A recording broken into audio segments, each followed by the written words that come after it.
কেন বলবেন না কেন? আপনাদের এইখানে যে একজন রোগী বিনা চিকিৎসা মারা গেছে, এটা ড্রাইভার কে দিবে?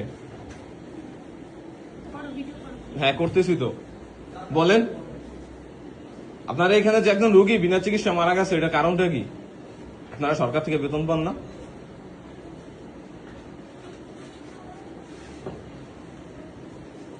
কি হলো, জবাব দেন। হ্যাঁ, 9টায় মারা গেছে রোগী, 3 ঘন্টা ছিল।